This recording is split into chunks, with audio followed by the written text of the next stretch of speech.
मेरे प्रतियोगी छात्र छात्राओं, मेरे हिंदी स्टडी यूट्यूब चैनल में आप सभी का स्वागत है। आज हम आपके लिए हिंदी साहित्य के इतिहास से संबंधित कुछ महत्वपूर्ण प्रश्नों की वीडियो लेकर उपस्थित हैं। वीडियो को देखने से पहले हमारी वीडियो को लाइक करें और हमारे चैनल को सब्सक्राइब करें।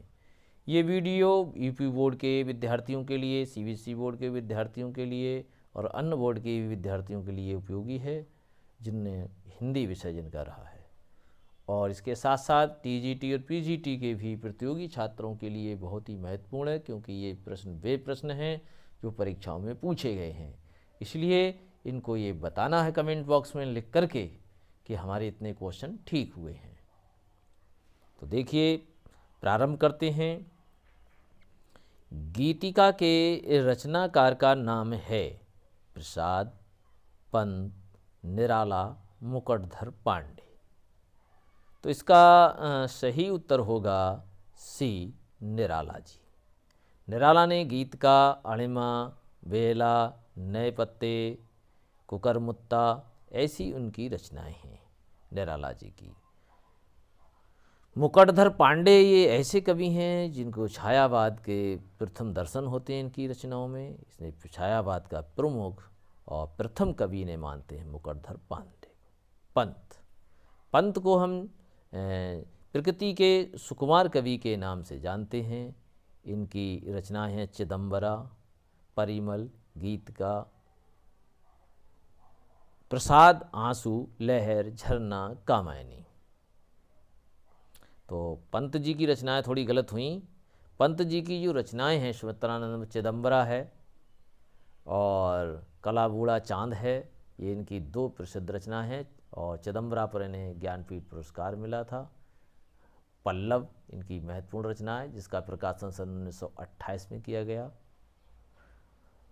अगला प्रश्न है, निम्नलिखित में से कौन सी रचना महाकाव्य नहीं है?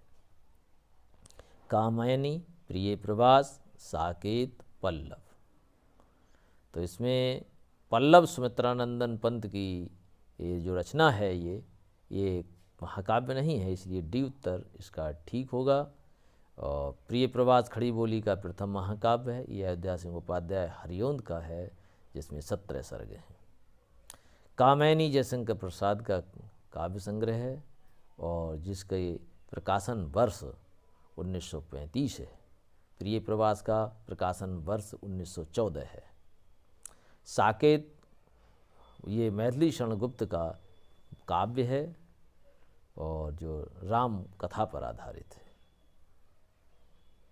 फूल नहीं रंग बोलते हैं के रचनाकार हैं केदारनाथ अग्रवाल, नागार्जुन, त्रिलोचन, नरेश मेहता। तो इसका सही उत्तर होगा ए, केदारनाथ अग्रवाल। फूल नहीं रंग बोलते हैं इनकी प्रसिद्ध रचना है। अगला प्रश्न है, निराला की कविता राम की शक्ति पूजा पर किस रचना का सर्वाधिक प्रभाव है? रामचरितमानस, वाल्मीकि रामायण, साकेत, कृतवास रामायण। बहुत ही महत्वपूर्ण प्रश्न है। तो इसका सही उत्तर होगा कृतवास रामायण। पंडित कृतवास रामायण ने लिखी कृतवास रामायण। बांग्ला भाषा के कवि थे ये। बांग्ला भाषा में ये रामायण लिखी गई है। राम की शक्ति पूजा निराला जी की एक लंबी कविता है और राम के शक्ति पूजा निराला जी ने जब उस समय का वर्णन किया है इसमें, जब राम युद्ध रावण से हार रहे थे, उस समय उन्हें शक्ति की आवश्यकता थी। इसीलिए उन्होंने दुर्गा की शक्ति 9 दिन पूरे उपासना की है दुर्गा जी की, तभी उनको ये शक्ति मिली। इसलिए उन्होंने उस पर एक ग्रंथ लिखा, राम की शक्ति पूजा। अगला प्रश्न है, निम्नलिखित में से कौन सा कवि दूसरा सप्तक में सम्मिलित नहीं था? भवानी प्रसाद मिश्र, शाकुंत माथुर, शमशेर बहादुर, मुक्तिबोध, जिसका नाम है पूरा गजानन माधव मुक्तिबोध। इनमें कौन दूसरे सप्तक का कवि नहीं है? तो उसका सही उत्तर होगा डी, गजानन माधव मुक्तिबोध। ये प्रथम तार सप्तक के कवि हैं, शेष दूसरे तार सप्तक के कवि हैं। निम्नांकित में से कौन सा काव्य ग्रंथ नहीं है? वैदेही वनवास, पथिक, रसग्रंजन, भारत भारती। वैदेही वनवास अयोध्या सिंह उपाध्याय हरिवंश की प्रसिद्ध रचना। भारत भारती जिसकी रचना 1912 में मैथिली शरण गुप्त ने की। और रसग्रंजन एक रचना ऐसी है जो निबंध है महावीर प्रसाद द्विवेदी जी का, इसलिए ये काव्य ग्रंथ नहीं है। अगला प्रश्न है, जय मयंक जस चंद्रिका के रचयिता कौन हैं? केदार भट्ट केदार, नरपति नाल, नल्ल सिंह, मधुकर कवि। तो इसका सही उत्तर होगा डी, मधुकर कवि, जय मयंक जस चंद्रिका। और इसका सही उत्तर डी है। ऐसे ही एक मिलती जुलती रचना आपको मिलेगी हिंदी में, जहांगीर जस चंद्रिका, जिसकी रचनाकार हैं केशव दास। अगला प्रश्न है, संतन को कहाँ सीकरी सो काम, ये कथन किसका है? कबीरदास जी का, रैदास जी का, कुंभन दास का, मलूक दास का। संतन को कहाँ सीकरो, तो ये रचना किसकी है? ये दी गई पंक्ति कुंभन दास की है, जो अष्टछाप के प्रमुख कवि हैं। अगला प्रश्न है, गोस्वामी तुलसीदास ने रामचरितमानस की रचना किस विक्रम संवत में की? संवत 1631, 1637, 1649, इनमें से कोई नहीं। तो इसका सही उत्तर है 1631। अगला प्रश्न है, रीतिकाल की विशेषताओं के संदर्भ में निम्नलिखित में से एक विशेषता गलत है, उस विशेषता का चयन कीजिए।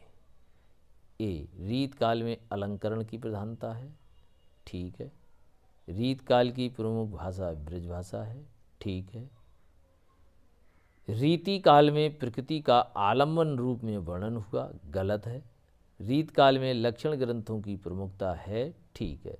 तो कौन सा कथन जो असत्य है, गलत है, वो है सी। अगला प्रश्न है, सैयद इब्राहिम का कवि नाम है जान कवि, आलम, रसखान, और इनमें से कोई नहीं। तो इसका सही उत्तर होगा सी, रसखान। सैयद इब्राहिम इनका पूरा नाम था। प्रेम वाटिका इनकी प्रसिद्ध रचना है। लोग हैं लाग कवित्त बनावत, मोही तो मेरी कवित्त बनावत, इस काव्य पंक्ति के रचयिता का नाम क्या है? आलम, द्विजदीप, घनानंद, इनमें से कोई नहीं। तो इसका सही उत्तर होगा सी, घनानंद की ये पंक्ति है। अगला प्रश्न है, जूही की कली कविता को किस संपादक ने अपने पत्र में बिना प्रकाशित किए वापस कर दिया? महावीर प्रसाद द्विवेदी, उत्तर ठीक है, सी। महावीर प्रसाद द्विवेदी ने ये रचना जूही की कली निराला जी की रचना थी, और ये कहकर वापस कर दी कि इसमें अश्लीलता ज़्यादा है, इसीलिए उन्होंने अपनी सरस्वती पत्रिका में इसको स्थान नहीं दिया। अगला प्रश्न है, निशा निमंत्रण के रचनाकार हैं सुमित्रानंदन पंत, हरवंश राय बच्चन, बालकृष्ण शर्मा नवीन, वीरेंद्र मिश्र। तो इसका सही उत्तर होगा हरवंश राय बच्चन। हाला, मधुशाला इनकी प्रसिद्ध रचनाएं। अगला प्रश्न है, एक मिलान करना है कि फर्स्ट सूची को सेकंड सूची से मिलाना है। एक तरफ वाद दिए गए हैं और एक तरफ उनके प्रवर्तक दिए गए हैं, तो इनको सही क्रम मिलाना है।